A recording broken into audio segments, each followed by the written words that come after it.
Hello, this is again Dr. Jonathan Bentovish. I'm again here with God's Physics. Actually, a new book. The second edition of this book is going to come out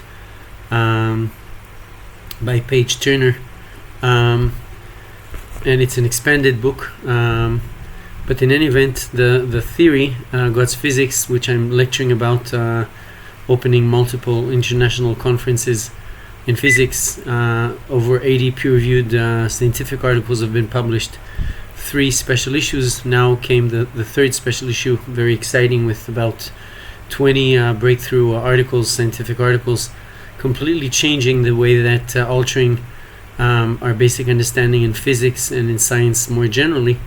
And so what I want to speak about today is about God's physics paving the way for Geulah. And so I'm going to make a relatively brief presentation. It's just before Shabbat, a holy day for the Jewish people. But I wanted to make this recording. It's a very special day and time. It's the the beginning of Tammuz month, and it's a month of Geulah, of redemption, for the Jewish people and for the whole world. And I wanted to speak about God's physics paving the way for Geulah, because it's very interesting that first of all, the Lubavitcher Rebbe, the head of Israel at this time, of the Jewish people, has said all along, and is still pushing us to realize that Geulah, this perfected state of the world, redemption, perfected state of the world, spiritually, morally, even physically, is already here, and that all we have to do is open our eyes and see it. And I think that would be in a sense, the guideline or the guiding lines, the motto for my presentation today. So just for those viewers that didn't see perhaps all of the previous presentations, we understand that science is now undergoing a major shift, a major revolution from the old paradigm of 20th century relativity theory and quantum mechanics. I termed both of these theories as material causal paradigm, the old material causal paradigm of 20th century physics, and I called it material causal without going into too many details right now, because both theories, the relativity theory about the macroscopic universe and quantum mechanics about the microscopic subatomic realm, both of these models, these theories, are assuming that the whole functioning, origination, and nature of the universe, whether it's at the macroscopic relativistic realm of the universe, whether it's at the microscopic subatomic quantum level of atoms and subatomic particles, they both assume, this material causal paradigm assumes that everything in the universe happens by cause and effect, and by interaction, direct or indirect physical interactions between certain physical elements. To give an example, in relativity theory, the assumption is that the Big Bang, an initial Big Bang nuclear event, has created the suns, the galaxies, and has given the impetus for the universe to expand until today. So that's a cause and effect. There's been a nuclear event that created mass, energy, suns, galaxies, and even gave it a push or an impetus to accelerate its expansion till this very day. On the subatomic realm, again, quantum mechanics, even though it's probabilistic and there is a contradiction between relativity theory and quantum mechanics, I'll talk about it briefly, that's actually the signs, the symptoms, the alarming signs and symptoms of the need for a paradigmatic shift, for an expansion of our understanding into a new paradigm, which is God's physics paradigm. But even on the subatomic realm, and even though quantum mechanics is probabilistic, rather than being a positivistic or certain, still quantum mechanics also assumes that there is an interaction, let's say, between a subatomic target probe element and a subatomic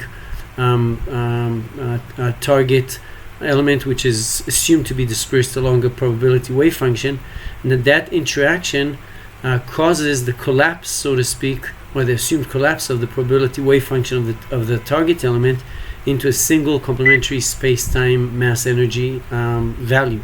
So both theories, both quantum mechanics and relativity theory, they're really saying the same thing. They're really saying the universe is operating and is originated and is evolving strictly based on cause and effect, material interactions between different physical elements. The problem is, as I've stated and written and lectured many times, the problem is that this old paradigm of 20th century material causal paradigm has reached a dead end. Thomas Kuhn, the famous philosopher of science, describes what happens to a paradigm such as this old material causal paradigm when it reaches a dead end, when it reaches a paradigmatic crisis in which quantum mechanics and relativity theory seem contradictory of each other or theoretically inconsistent, in which there is a major phenomena about the accelerated expansion of the universe that cannot be explained by the old model. The old model, relativity theory, assumes that there is what's called dark matter and dark energy, and specifically dark energy is assumed to push the universe and accelerate its expansion. But the problem is that for the past 20 years, many scientists, many teams of scientists, cosmologists, astronomers have tried to detect that elusive dark matter and dark energy elements, which comprise up to 95% of all the mass and energy in the universe, but they were not successful in finding that. And so these are alarming signs, according to Thomas Kuhn, that signify that the old paradigm has reached the ends of its usefulness. And in a sense, it's like, I give a metaphor that if a person was born in a room, and that room is all they know about the world, and they live fine, but the problem is that after a while, them knocks on the door, or there's a beam of a metal piercing through the wall, and so they start suspecting that the whole universe, the whole world, is not just their confined room. There's something outside of it. And even though we as human beings, and by the way, that's what Thomas Kuhn is telling us as about scientists, because scientists are also human beings, we as human beings, and scientists are no exception to the rule, don't really like a lot of changes. And so we cling to the familiar and to the old paradigm for a while until it becomes impossible, until these signs of distress of the old paradigm are too much, if you will, until the knocks on the door are too strong. So the person says, okay, let's open the door, let's see what's outside that room. And then they find that the room is fine, but the room really is not the whole universe. The room is within, is found within, exists within a house, and the house within a neighborhood, etc. And so this is the phase that Thomas Kuhn is teaching us. There is a paradigmatic shift or an expansion of the knowledge of science from a room, from an old standard paradigm to a new paradigm. Just to remind everybody, Einstein did that in 1905, 1919, 1915, and then it was verified in 1919. Same paradigmatic shift or revolution. There was Newtonian mechanics, classical mechanics. There was Maxwellian electromagnetic theory. These two theories were contradictory of each other, or seemed contradictory of each other. There was the ether concept, like the dark matter, dark energy concept today, which was assumed to perfuse the universe but could not be found. So these distressing alarms or alarming symptoms of the old paradigm have led Einstein to say, okay, let's discard the ether concept and let's expand our knowledge. And his relativity theory became a much broader theoretical framework within which Newtonian mechanics is a special limiting case. And right now, exactly the same thing is happening in science. So this God's physics theory, again, a second edition by Page Turner is going to come out very soon, which I recommend to read because it's an expanded edition. But in any event, that this God's physics book essentially is a theory which I wrote to the layman general public, is telling us there is a revolution in science, and science is progressing from the old material causal paradigm to the new God's physics acausal computation paradigm. And I'm going to just run very briefly, because today's presentation is relatively shorter. I'm going to run briefly and just mention the fact that the new theory, God's physics theory, has a few postulates that are revolutionizing the way that we view the universe and our understanding of the universe. In order to resolve the apparent inconsistency between relativity theory and quantum mechanics, the new God's physics discovers a single higher ordered universal computational / consciousness principle, UCP, and that UCP is essentially computing simultaneously all the points in the universe for every billionth or a trillionth of a second. It's essentially creating a series of frames. Imagine a film frame, a cinematic film frame, and it seems that the plane that's zooming on the screen is very real, that it has energy, but when we stop the progression of the film, we understand that it's really sort of an illusion. There are a series of frames. The plane actually is static, is stationary. It appears here and then here and then here, and that gives us the impression or the perception of its velocity, of its energy. So the same thing, actually, that's a metaphor I'm using in the God's physics paradigm. The same idea is depicted in God's physics new paradigm. Essentially, it's saying that the way to explain the universe and to resolve the apparent theoretical inconsistency between relativity theory and quantum mechanics is to assume and discover this singular higher ordered universal computational / consciousness principle, UCP, and it's creating also a series of universal frames. Universal frame is the whole universe, a three-dimensional reality or picture reality of the universe, which exists for a trillionth of a second. It's about 50 zeros. It's c squared divided by Planck's constant, which gives us an approximation of 1.36 in the power of minus 50. So many trillions of times per second we have universal frame, which is created at the same time simultaneously by the UCP. Then it dissolves back into the UCP. Then the UCP creates a subsequent frame, which, by the way, is larger than the previous one. This is the explanation, an alternative explanation for the expansion of the universe, the accelerated expansion of the universe. But in any event, so first postulate, which is revolutionizing science, revolutionizing the way that we view the world, the universe, is that the universe is being created, dissolved, recreated, and evolved by this UCP. And it's happening so quickly, many trillions of times per second, that so far it's not been detected. And part of the unique critical predictions, which I'm going to speak about, are in a sense relating to this new UCP and the way that it's creating the universe so rapidly and the way that it's expanding the universe. So that's the first postulate, which is very far-reaching about the universe. In a sense, you'll see it in a second, is not a static reality. It's being created, dissolved, recreated, and evolved. Second postulate that I want to speak about is that this kind of discovery that the UCP is creating simultaneously the whole universe negates the possibility that the universe operates by cause and effect. The universe doesn't operate by cause and effect. That's why this new paradigm is called the acausal computation paradigm, because essentially it's telling us that since the UCP is creating simultaneously the whole universe, all the points in the universe are created at the same time. So they cannot affect each other. I gave the metaphor, which I haven't found a better metaphor so far. If there was a glass cup with soda water, and you had a hammer represented by the cell phone, and you saw the hammer hitting the cup, and the cup being shattered and the soda water being spilled over the table, you would think that it's a cause and effect, that the hammer hit the glass cup, and this has shattered the glass cup and spilled the soda water. Really, because they're presented simultaneously. In the first frame, they were presented a little bit further, then closer, then touching each other.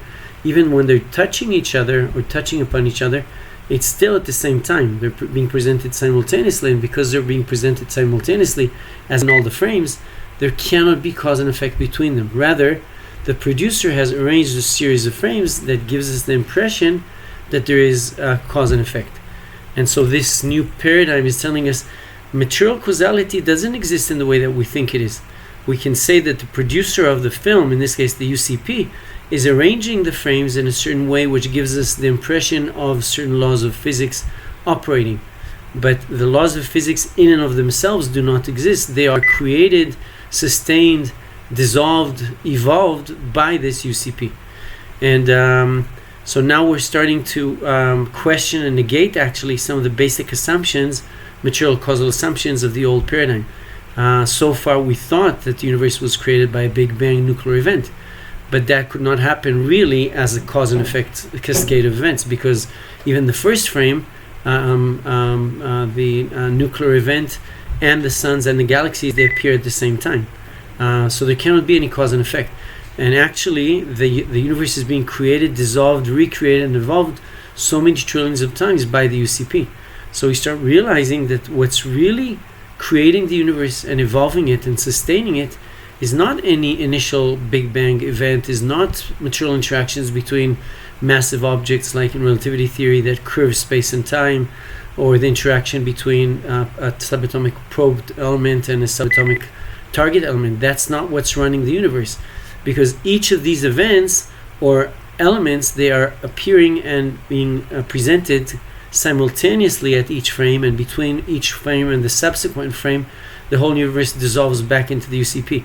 So we have an acausal computational paradigm essentially saying the universe is being created, sustained, dissolved, and recreated and evolved by the UCP, and the major focus now becomes the UCP. What's the laws of this UCP and how it's sustaining and evolving the universe? That's an amazing and very profound change in science. Excuse me.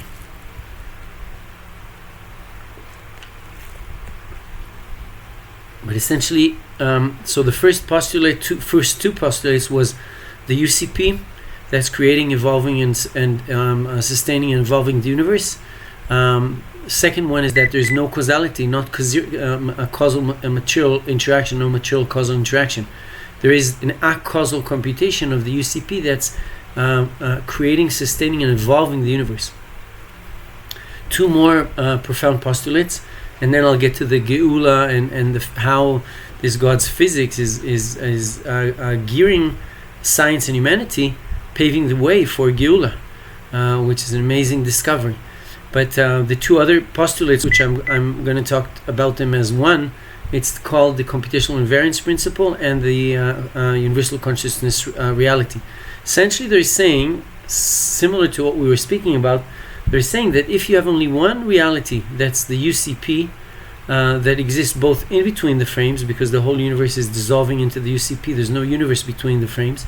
So the UCP exists in between the frames without the presence of the universe, of the physical universe, and the UCP also is the only factor that's computing and creating the whole universe, all the pixels in the universe, all the atoms in the universe simultaneously. So the UCP exists both in between the frames and during the frames, as opposed to the physical universe with its four physical features of space, time, energy, and mass. They exist only during the frames and totally dependent, totally created by this UCP. But the physical universe and the four physical features of the physical universe don't exist in between the frames. So the computational invariance principle and then the universal conscious reality are telling us something very profound, that the only real thing, the only reality, the only constant reality behind the universe and above and transcending the universe is this UCP. The UCP is the only reality that is constant and uniform and continuous. But the physical universe, our physical bodies, the planets, the suns, the galaxies, our cars, our cell phones, everything around us, the trees, the birds, the sun, everything around us exists only transiently for a trillionth of a second. And it's created and dissolved by the UCP. It's really manifestation of this UCP. So the universal conscious reality is making a huge change in science and in our consciousness as human beings, because it says that there's only one reality. That one reality is this universal consciousness reality, and that universal conscious reality is the only reality that exists. It exists during the frames as manifesting as the physical universe. It exists in between the frames without the physical universe. It's the only reality that exists.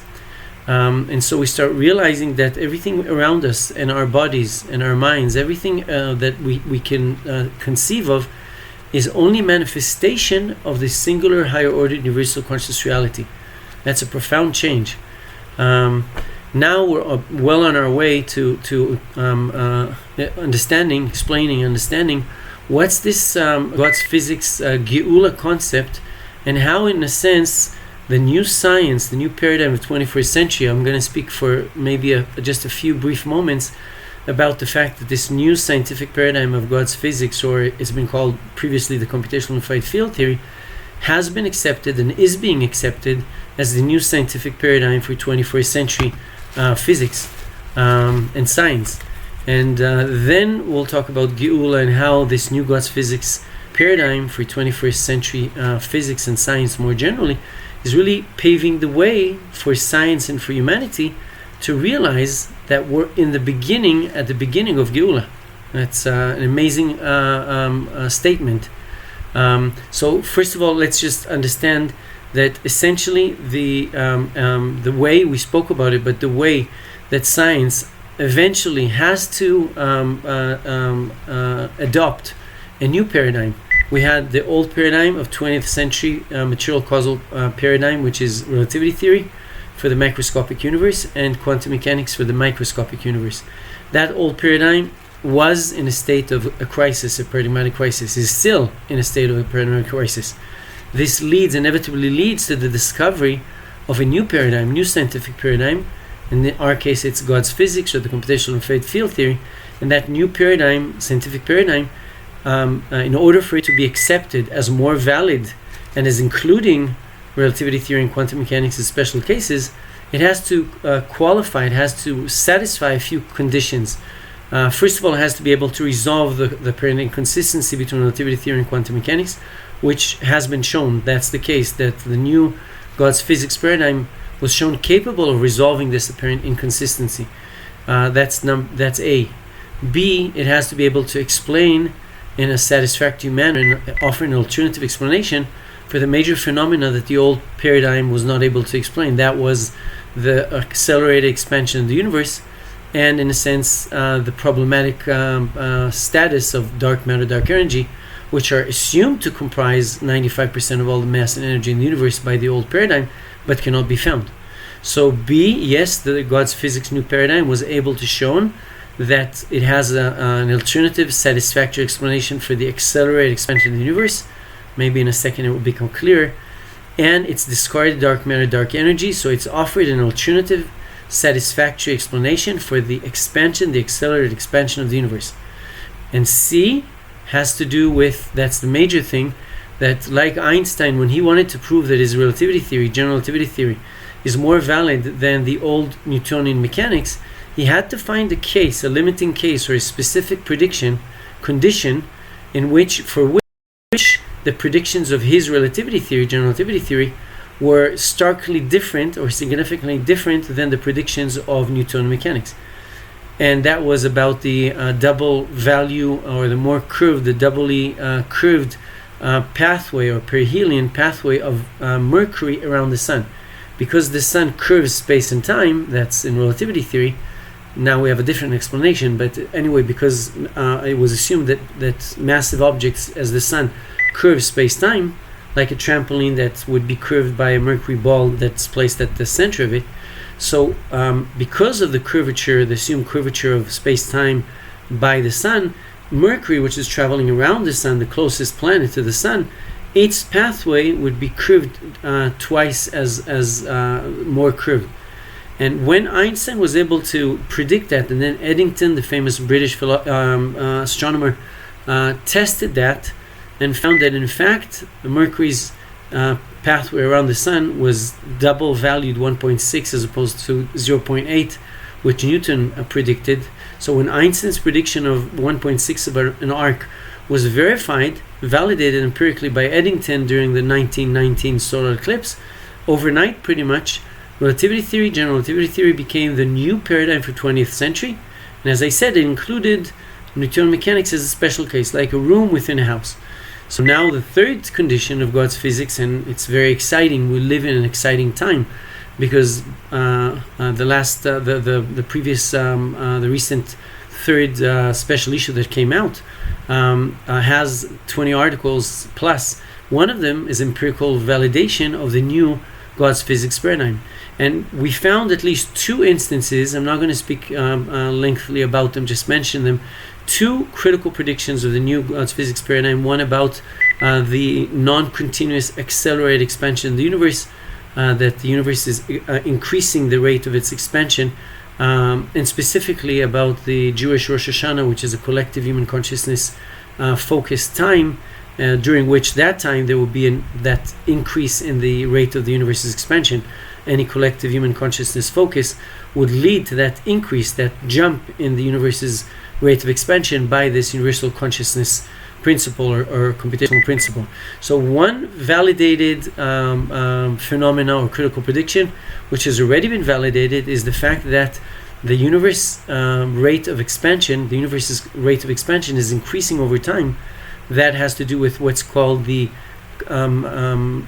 astronomical cosmological gap in the universe's rate of expansion, which cannot be explained by general relativity theory, but is actually supporting exactly what God's physics paradigm is saying.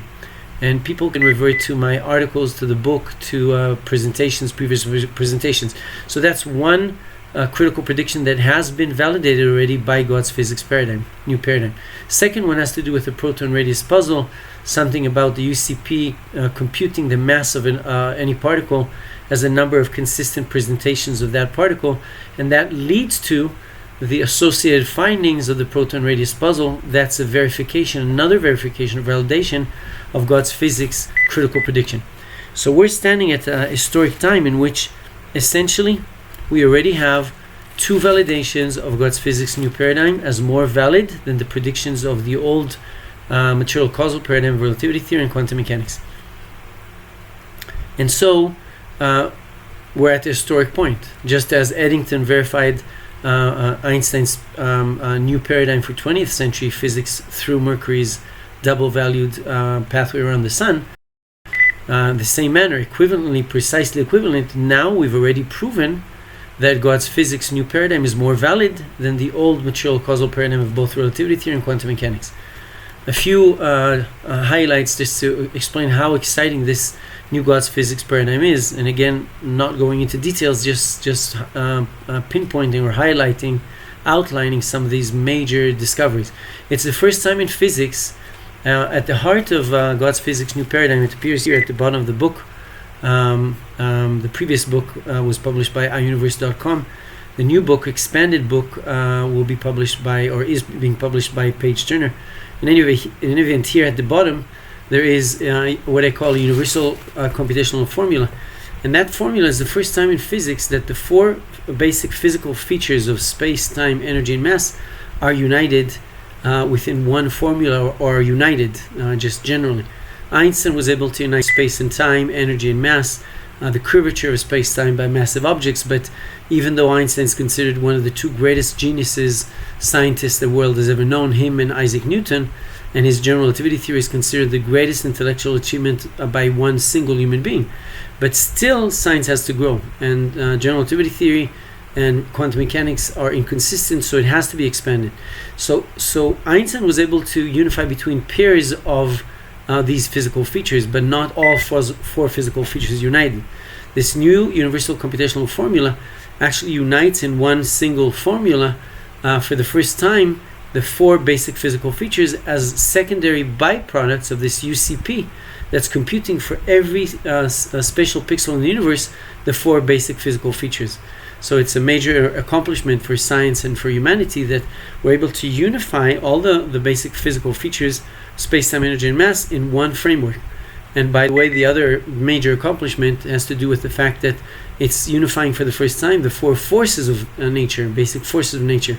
The two nuclear forces, weak and strong nuclear forces, the electromagnetic force, and what's not been unified so far is the gravitational force. The three have been unified in a certain way by the standard model, but gravitational force has not been unified. And this new universal computational formula is able to unify all of them together.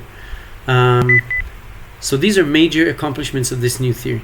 Now I want to speak about we understand now that the major player behind the universe, creating the universe, sustaining it, dissolving it, evolving it, the only real reality, as we said, is this universal consciousness or computational principle or reality. This universal conscious reality is the major player and really the only reality that's manifesting as the universe and that's evolving the universe. So the focus of science now is geared towards understanding this major player. This universal conscious reality is the only reality. It's the thing that's sustaining and evolving and moving the universe forward, so to speak. So we have to investigate that. And the amazing discovery is that with the universal consciousness reality. And I give another metaphor that I've given in the past, but it will help us in order to understand the whole thing about Geulah and God's physics paving the way for the Geulah, for the perfected state. And we're actually at the beginning of this perfected state of humanity and the universe. That's the ultimate goal of the universe. And so I gave the metaphor. I said, imagine King Solomon planning to build the divine temple for the Jewish people. He had to have an architect. It's very plausible. He had to have an architect that would give him the blueprint end result, or the blueprint of the completed temple. And by the way, of all the steps, moving all the steps of the construction of the temple, leading to the ultimate goal of the completed temple.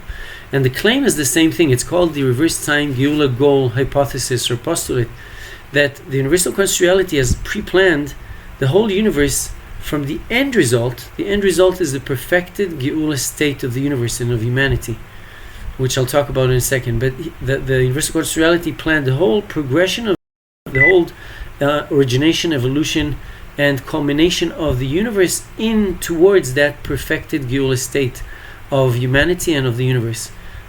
Just like King Solomon had to have the ultimate end result planned, and the whole build-up is towards that plan. So what's this Geulah state, perfected state? The idea is that the whole progression and the creation, evolution of the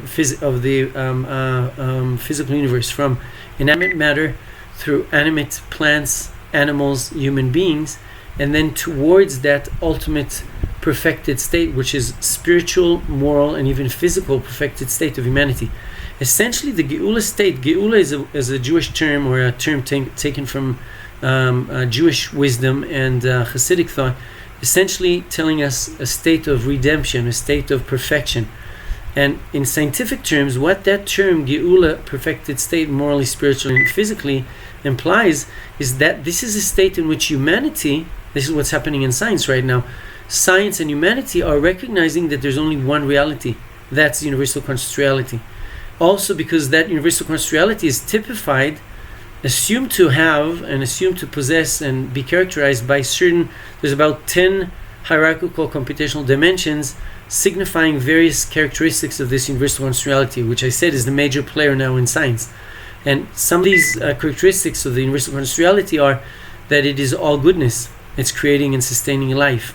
It's moral. It has a dynamic equilibrium moral principle.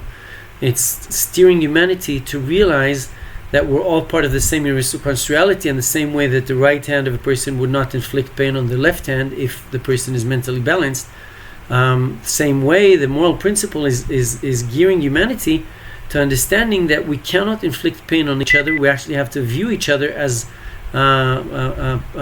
parts and parcels of the same reality, same universal conscious reality. And really, the moral principle is telling us that the universal conscious reality has a bank of all the frames of the universe, all the past, present, and multiple possible future frames of this film, of this universe being enacted, or being presented and evolved.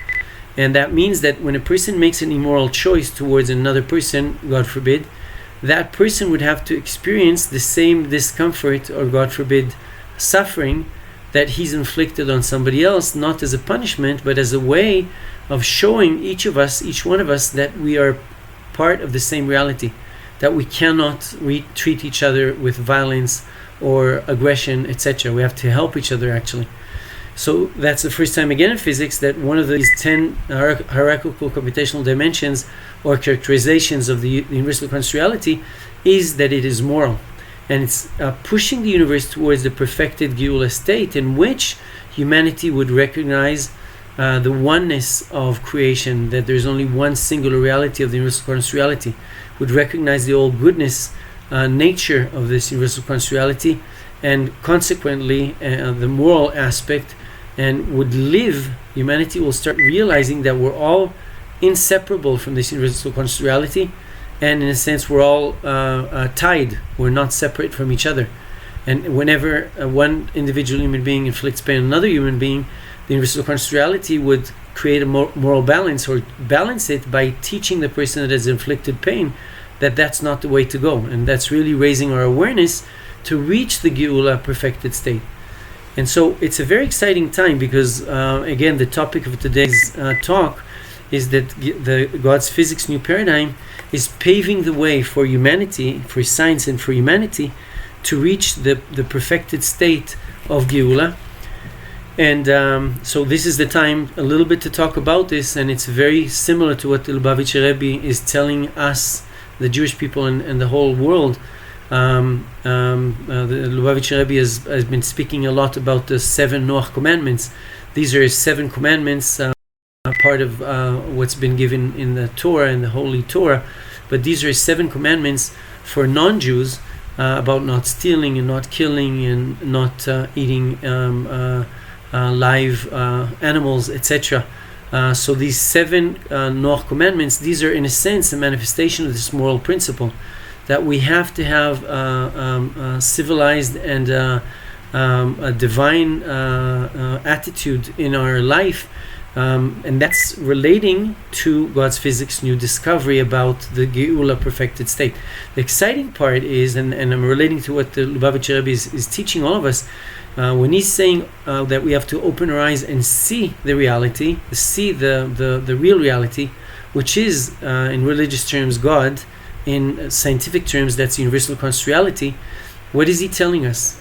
And I'm giving a metaphor. I give a metaphor. I said if a person would walk through a forest in a beautiful sunny day, like now, summertime, in Israel, in Europe, in the US, and it's summertime, it's a beautiful blue sky day, person is walking through the forest, and they can see the birds flying, the flowers blossoming, the blue skies, everything is perfect, everything is beautiful. But if the person walks with black eyeglasses or sunglasses on his eyes, then he wouldn't see that. And in a sense, what I want to highlight for the culmination of this talk, which would help us understand how God's physics is opening our eyes and realizing that we're in the beginning of Geulah.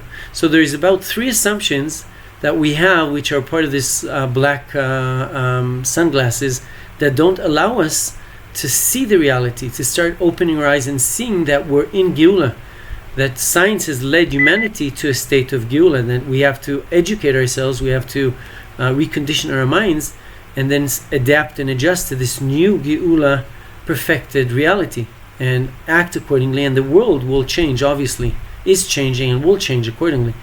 These 3 assumptions are: 1, we assume by the old material paradigm that everything in the world is material. And so if everything in the world is material and it's only acting by random cause and effect, then what does it matter what kind of behavior I have? It's a question of whether I'm punished or not punished for something wrong that I'm doing, God forbid. But if it's all material causal and it's all random, and there's no higher reality that's guiding the evolution of the universe, then material causality, I'm lost. Humanity is lost. Perhaps no wonder that depression today is the number 1 global disability, because what's the meaning and purpose of human life, and what's the assurance that we have in life if everything is just material causality? The universe was created according to the old model just by a random Big Bang event. It's being dissipated and expanded and dissolved into nothingness. All is random. What's the meaning of human life? Why is a human being expected to act in a moral way? That's just to highlight that the old assumption is, first of all, it's not valid according to the new God's physics paradigm, and it's leading humanity to a state of chaos and a state of anxiety and depression. But the new, so the first assumption, we're replacing the old assumption of material causal paradigm of relativity theory and quantum mechanics, that we assume that everything is made of atoms, everything is material, everything is happening just by chance. But according to the new God's physics paradigm, that's not the case. According to the new God's physics paradigm, the world is not comprised of atoms. Atoms may be present, but remember, they dissolve between one frame and another. They're actually being created, and they're only manifestation of this universal constitutionality. So remember, we spoke about the fact that there is only one reality, and that's the universal constitutionality. And remember, this universal constitutionality is not material. It's creating the material world and dissolving it. And it's typified by morality and by all goodness. In religious terms, we would say it's divine. So the first assumption that which we have to take the dark sunglasses off of our eyes, of our spiritual eyes, is to understand and to internalize that the universe is not material. You may say it's spiritual, you may say it's really the universal constitutionality, but it's not material, and it's not operating by random events. Second assumption, which you have to change, is this causality. And in brackets, I would say the assumption that everything is happening by chance. Remember, we said that because the universal constitutionality is creating simultaneously all the frames, and I gave the metaphor about the hammer and the glass cup, and I said, or the New God's physics paradigm is telling us, there cannot be just cause and effect. Really, the producer of the film is progressing the whole universe towards a perfected state. In Hasidic terms, it's called personal providence. In other words, nothing in the universe is happening by chance. But God's physics paradigm is saying the same thing in scientific terms. The whole evolution of the universe is not by cause and effect, just random cause and effect, material interactions. The whole evolution of the universe is really pre-planned and is being guided and cared for and governed and watched over so that it will reach a perfected Geulah state, morally and spiritually perfected state. So that's the second assumption. The world operates by personal providence. Universal constitutionality cares about every human being, cares about our moral choices, corrects our moral choices, guides the whole humanity and the universe to reach a perfected Geulah state. The third assumption, which we already mentioned, is the fact that the whole universe is being geared towards the Geulah state, and in fact it's being planned and being corrected and being evolved from the Geulah state, the end state, backwards. But we're experiencing it, of course, from the past to the present to the future. But really, in reality, the universal constitutionality has had this image and this goal of getting inanimate matter, animate plants, animals, human beings, and the whole thing has been geared so that humanity, human beings are the only form of consciousness that has a moral choice and that can recognize the singularity of the universal constitutionality. So we understand that the whole universe is not operating by chance. It's like actually being guided and being pre-planned to reach that perfected Geulah state.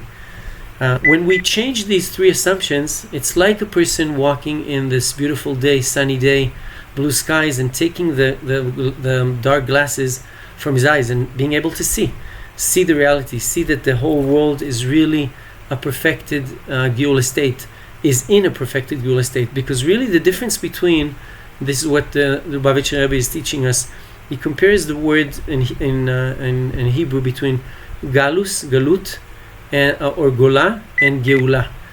So exile and redemption, or this Geulah perfected state. And he says the only difference is in Hebrew, the Aleph, the first letter of the Hebrew alphabet, which signifies God. Essentially, he's telling us that when we are science, and now humanity is opening our eyes and realizing that everything around us is divine, everything around us is this universal conscious reality. It's moral, it's all goodness, it's caring about us, it cares very much about our moral choices. It's guiding the whole universe and humanity to reach that perfected Geulah state, which we're actually beginning. Because once science, remember, has received a mandate, so to speak, from humanity to investigate and lead humanity to discovering truth. What's the real reality behind the universe? When science is making and has made this revolution of God's physics new paradigm, and it's realizing, it's been validated, it's been empirically validated, etc., by these two predictions.